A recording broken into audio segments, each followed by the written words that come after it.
I've always thought of myself as a reasonable person. I mow my lawn, don't blast music at ungodly hours, and generally live my life in peaceful coexistence with my neighbors.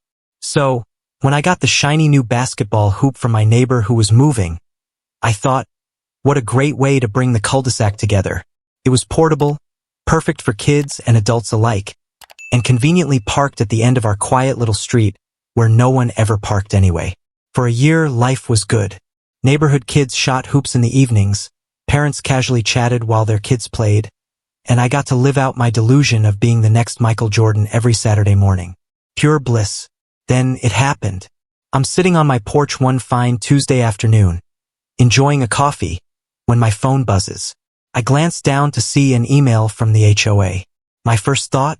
Oh, probably some update about pool hours or another friendly reminder about holiday decorations. But no. The subject line read, violation notice. Basketball hoop. What the? I muttered, clicking on it. And there it was. Your basketball hoop is in violation of HOA regulations. It is not permitted in the street. You will be fined $25 per day until it is removed. Let me tell you, there's nothing like a passive-aggressive email from your HOA to ruin a perfectly good afternoon. Fast forward to me, standing in my driveway, arms crossed, glaring at the basketball hoop like it had betrayed me. My first instinct was to fight fire with fire. Take a Sharpie, scrawl free hoop, courtesy of HOA on the backboard, and let chaos reign. But no, I'm a grown adult. I could play the smarter. First, I checked in with my neighbors to gauge the vibe. Turns out, everyone loved the hoop. We'll write a petition, one of them suggested. HOAs can't just make arbitrary rules like this. It was tempting, but I had a better idea. Read the rules. Now, I don't know if you've ever read an HOA covenant, but it's not exactly light reading. Imagine the Lord of the Rings, but replace ring with regulations, and instead of an epic quest, you're stuck in the Shire, arguing about lawn care. Still, I powered through, and what I found made me laugh out loud. The rules about basketball hoops specifically stated, no basketball goal shall be placed in front of the setback line for the home. For context, a setback line is the invisible boundary set by the city, dictating how close structures can be to the street. Most homes in our neighborhood had a 20-foot driveway, meaning the setback line basically forced hoops to be in front of the garage door. But my house is set nearly 75 feet back from the street. The setback line for me? 25 feet from the curb. You know what that meant? Game on. Armed with my newfound knowledge, I called the city planning department. After an excruciatingly long hold time, seriously, does everyone in the city need a zoning question answered on a Wednesday? I finally got the confirmation I needed. My setback line was indeed 25 feet. So I moved the hoop. Not to the garage, oh no. I wheeled that sucker 25 feet from the curb, right in the middle of my driveway, where it sat like a monument to petty compliance. The next morning at 8 a.m. sharp, my doorbell rang. I shuffled to the door in my slippers, coffee in hand, and there he was, the HOA president himself, Steve. If middle-aged rage in a polo shirt was a vibe, Steve had it mastered. You need to move that basketball hoop, he barked, clipboard in hand like it gave him a license to boss me around. It's moved, I said casually, taking a sip of coffee. Not far enough, he snapped. I grinned. Oh, but it is. See, I checked the HOA rules and called the city. It's 25 feet from the curb, exactly as the covenant requires. Feel free to measure it yourself. Steve blinked, caught off guard. Well, it can't stay there. Why not? I asked, feigning innocence. It's not in the street, it's within the setback line, and it's completely compliant. Unless, of course, you'd like to rewrite the rules. For a moment, I thought I saw smoke coming out of his ears. He spluttered something about fines and stormed off, promising, "This isn't over." A week passed. For 7 glorious days, the basketball hoop sat in its newfound position, basking in the glow of its own compliance. I even had a mini victory celebration, complete with a few rounds of horse, with some neighbors who were just as entertained by my passive-aggressive placement as I was. Then came the letter. I knew it was from Steve before I even opened it because the envelope was aggressively beige, the kind of boring you only get from HOAs and tax notices. Inside, there was a single-page ultimatum. Your basketball hoop, while technically compliant with the setback rule, constitutes a nuisance under Section 8.3 of the HOA guidelines. Please remove it immediately to avoid further penalties. A nuisance? Really? I half expected to find the word unsightly in there, but apparently Steve had a thesaurus. I laughed so hard I nearly choked on my coffee. This time I wasn't messing around. If Steve wanted to play dirty, I'd bring reinforcements. I made 2 phone calls. One to my lawyer friend, Alex, and one to the city zoning office again. Alex, bless his soul, lives for this kind of drama. So let me get this straight, he said, barely holding back a laugh. They're calling your basketball hoop a nuisance? Like it's a barking dog or a backyard meth lab? Exactly, I said. What can I do about it? Well, Alex replied, nuisance claims usually need evidence. Noise complaints, obstructed views, actual harm. Something more tangible than I don't like it. That's when the real fun began. I began the neighborhood uprising. The next day I rallied the troops, or rather my neighbors. It didn't take much convincing. Everyone already thought Steve was a pompous ass. We drafted a letter, signed by nearly every household in the cul-de-sac, stating that the basketball hoop wasn't just not a nuisance, it was a community asset. I handed the letter to Steve personally, relishing the moment as he reluctantly took it from me. Steve, I said with my best fake smile, you should know that the entire neighborhood disagrees with your interpretation of the rules. We all love the hoop. In fact, we'd hate for anyone to think the HOA is overstepping its boundaries. He glared at me like I just insulted his mother. This isn't about popularity, he hissed. It's about following the rules. Well, good news. I said, flashing a grin. Steve wasn't done yet. A few days later, I noticed something strange. A shiny new orange traffic cone mysteriously appeared next to my hoop. I walked outside to investigate, only to find a laminated note taped to it. Warning, potential obstruction. Please remove the basketball hoop to avoid liability for any accidents. Oh, Steve, you clever little devil. Trying to scare me with liability, huh? Too bad I'd already done my homework. I called Alex again, filling him in on the latest antics. He laughed so hard I thought he might choke. A cone? Seriously? That's the best they've got. Apparently. Well, here's what you're going to do, he said. You're going to document everything. Photos, timestamps, the whole shebang. If they're trying to build a liability case, you need to show that you're taking every reasonable precaution. So that's exactly what I did. I took pictures of the hoop, the cone, the note, everything. I even went the extra mile and bought a caution. Children playing sign to stick in my yard. It was over the top, sure, but if Steve wanted a game of petty one-upmanship, I'd happily play. 2 days later, Steve showed up at my door again, this time flanked by another HOA board member, a woman named Carol, who I swear was contractually obligated to wear leopard print everything. We've received multiple complaints about the basketball hoop, Steve began, his voice dripping with faux authority. Oh, you mean the ones from you? I shot back. Because everyone else signed a letter saying they love it. Carol looked uncomfortable, but Steve pressed on. This isn't just about the complaints. It's a safety hazard, and we can't have the HOA held liable for... Hold up, I interrupted, holding up a hand. Let me stop you right there. Liability? Really? Because I've already consulted with a lawyer, and I've taken every precaution to ensure this hoop is as safe as humanly possible. Want to see the photos? Steve's mouth opened and closed like a fish out of water. Or maybe, I continued, you'd like to explain to the neighborhood why the HOA is wasting time and resources harassing someone over a completely compliant basketball hoop? Carol finally spoke up, her voice hesitant. Maybe we should, revisit the guidelines. Steve glared at her but didn't say a word. Victory was mine. At this point, I thought the saga might finally die down. My basketball hoop was still standing proudly. Neighbors were happily playing pickup games in the evenings, and Steve hadn't darkened my doorstep in over a week. But deep down, I knew. Steve wasn't the type to let things go. Sure enough, my gut was right. One morning, I opened my mailbox and found an official-looking letter from the HOA. The envelope screamed legal drama, with its bold black font and extra stamps. Inside was a notice of hearing regarding my ongoing violation. Are you kidding me? I muttered to myself.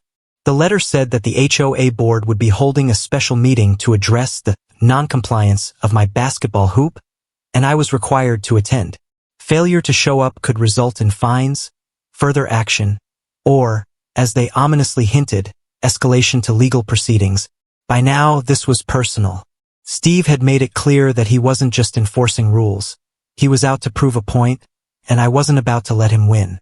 I called Alex, my lawyer friend, who, bless his petty heart, practically jumped out of his chair with excitement. This is great, he said. A public hearing? That means you can bring evidence, witnesses, even counter-complaints.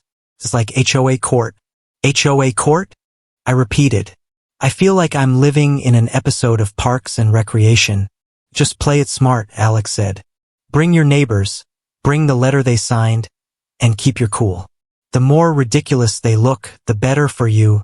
The night of the meeting, I showed up at the clubhouse armed with everything I needed. Copies of the signed neighbor letter, photos of the hoop, and, for dramatic effect, the printed email from the city confirming my setback line compliance. Oh, and I brought my secret weapon. 5 of my neighbors who were ready to back me up. The room was packed. Apparently, word had gotten out about the basketball hoop drama, and the HOA board meeting had turned into the social event of the month. Steve sat at the head of the table, his face a perfect mix of smugness and irritation. Carol was next to him, nervously fidgeting with a stack of papers, and the other board members looked like they'd rather be anywhere else. Steve cleared his throat. This meeting has been called to address an ongoing violation concerning Mr. Cooper's basketball hoop, which is compliant with the HOA's own rules. I interrupted, holding a printed copy of an email from the city. Steve's eye twitched. Mr. Cooper, you'll have your chance to speak. For now. No, I said, smiling sweetly. I'd like to clarify something right away. My hoop is exactly 25 feet from the curb, as per the setback rule. That's confirmed by both the HOA guidelines and the city. So what exactly am I in violation of? Steve's smugness faltered, but he recovered quickly. As stated in the notice, the issue is not just the setback. The hoop has been deemed a nuisance and a safety hazard. Nuisance? Safety hazard? I asked, my voice dripping with sarcasm. Because it's too fun? Or is it the caution? Children playing sign I put up that's bothering you? A few people in the audience chuckled. Steve's jaw tightened. One by one, my neighbors spoke up. The hoop is great for the community, Mrs. Jenkins, a retired teacher, said. My grandkids love it when they visit. It's safer to have it where it is now, added another neighbor. If it were closer to the garage, kids would be playing right next to cars backing out. Even Carol, the leopard print aficionado, chimed in. Honestly, I don't think the hoop is hurting anyone. The crowd murmured in agreement. Steve, however, was visibly seething. When it was my turn to speak again, I went for the knockout punch. Let's talk about this nuisance claim, I said, holding up the HOA's letter. For something to be a nuisance, there needs to be a tangible problem: noise, damage, obstruction. But as you've heard from my neighbors, none of that applies here. In fact, the only complaint seems to be coming from... I paused for effect, turning to Steve. You? Steve's face turned crimson.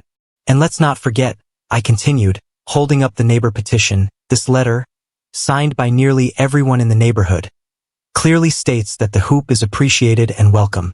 So, if this is a community issue, it seems the community has already spoken. The room erupted into applause. The board deliberated for all of 5 minutes before delivering their verdict. The basketball hoop is compliant with HOA regulations, and the nuisance claim cannot be substantiated. The matter is considered resolved. Steve looked like he wanted to crawl under the table. Carol gave me a small, apologetic smile as the meeting adjourned. As I packed up my things, Steve stormed over, his face a mixture of rage and embarrassment. You think you've won? He hissed. "Oh, Steve," I said, patting him on the shoulder. "I didn't just win. I dunked on you. The basketball hoop remains where it is, a testament to the power of community and the art of reading the fine print." Steve? He's been noticeably quiet ever since the hearing, though I occasionally catch him glaring at the hoop when he drives by. Every once in a while, I move the hoop closer to the street, just for an hour or so, whenever I know Steve is coming home. Because if I've learned anything from this experience, it's that being petty is an art form. After the basketball hoop saga, life returned to its usual rhythm in the neighborhood. The kids were playing hoops, I was enjoying the sweet taste of victory, and Steve had gone suspiciously quiet. Too quiet. At first, I thought he might have learned his lesson. Maybe he realized his crusade against the hoop wasn't worth the effort, and he'd finally moved on. But this is Steve we're talking about. A man whose entire personality is built on power tripping with his clipboard. No way he'd let something like common sense or public humiliation stop him for long. And I was right. A few weeks later, I got a text from my neighbor, Paul. Paul lives across the street and has a front row seat to all the neighborhood drama. His message, pure gold. "You're not going to believe this, but Steve's getting cited by the HOA. Again." I nearly spit out my coffee. "Wait, what?" I texted back. Paul quickly filled me in. Apparently, Steve had installed some new floodlights in his backyard, and they were, let's just say, aggressive. We're talking about lights so bright you could probably land a plane in his yard. The HOA had started getting complaints, lots of them, about how Steve's mini airport lighting setup was shining directly into people's windows at night.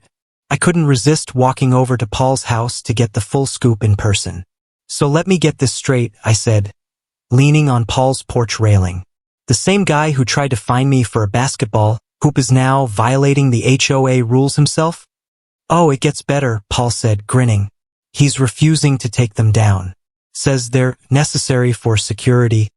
"Security from what? UFOs?" Paul laughed. "Who knows? But Carol told me they sent him a warning last week, and now they're escalating it to a hearing. Hearing. That word lit up my brain like one of Steve's floodlights. "Wait a second," I said, holding up a finger. "Are you saying Steve is about to go through the same HOA court nonsense he put me through?" Paul nodded. "Yep. Karma's a beautiful thing, isn't it?" The day of Steve's hearing, I made sure to arrive early. Oh, I wasn't going to miss this for the world. The same crowd that had gathered for my basketball hoop drama was back, and the energy in the room was electric. Steve sat at the front of the room, looking a little less smug than usual. Carol was there, of course, along with the rest of the board. "The issue at hand," Carol began, adjusting her leopard print scarf, "is the installation of floodlights at Mr. Bartlett's property, which appear to be in violation of HOA guidelines regarding exterior lighting. The rule, as Carol read it aloud, was crystal clear. Outdoor lighting must not create a disturbance or shine directly into neighboring properties." As Carol went on to list the complaints, there were a lot. I watched Steve squirm in his seat. "They're too bright. They keep me up at night. My living room looks like a football stadium after sunset." One neighbor even brought in a photo of their bedroom wall, lit up like a disco ball thanks to Steve's security system. When it was Steve's turn to speak, I almost felt sorry for him. Almost. "These lights are necessary for the safety of my property," he said, his voice tinged with desperation. "I have a right to protect my home." "Steve," Carol interrupted gently, "no one's saying you can't have security lights, but the intensity and direction of your lights are causing a significant disturbance to your neighbors." "They're LEDs," Steve snapped. "They're energy efficient." From the back of the room, someone muttered, "Yeah, so is the sun, and it's just as annoying." The room broke into laughter, and Steve turned bright red. After about an hour of back and forth, the board made their ruling. Firstly, Steve's floodlights were in clear violation of the HOA rules. Secondly, he was ordered to remove or replace them with fixtures that met the guidelines within 14 days. Thirdly, if he didn't comply, he'd face daily fines. The look on Steve's face was priceless. I couldn't help but feel a little smug as I watched him stomp out of the meeting, muttering under his breath. Over the next week, Steve begrudgingly replaced the floodlights with more HOA-friendly fixtures. But that wasn't the end of his troubles. Word got out about the hearing, and the neighborhood buzzed with gossip. He really thought he was above the rules, didn't he? Mrs. Jenkins said one afternoon while we watched the kids play basketball. Steve's learning the hard way, Paul chimed in, smirking. The HOA giveth, and the HOA taketh away. And that's the thing about karma, it doesn't forget. Since the floodlight fiasco, Steve has been keeping a low profile. No more surprise emails, no more knocks on my door, and no more petty complaints about basketball hoops. The hoop, by the way, is still standing proudly in my driveway. Every time I look at it, I'm reminded of two things. First of all, fighting back with facts and logic can outplay any petty power move. Secondly, karma may take its time, but it always gets the job done. And no one, not even Steve, is above the HOA rules. And every once in a while, when I'm out shooting hoops, I'll glance over at Steve's house and see him peeking out from behind his curtains, glaring at the hoop like it's personally responsible for his downfall. Honestly, it's the best part of the whole thing.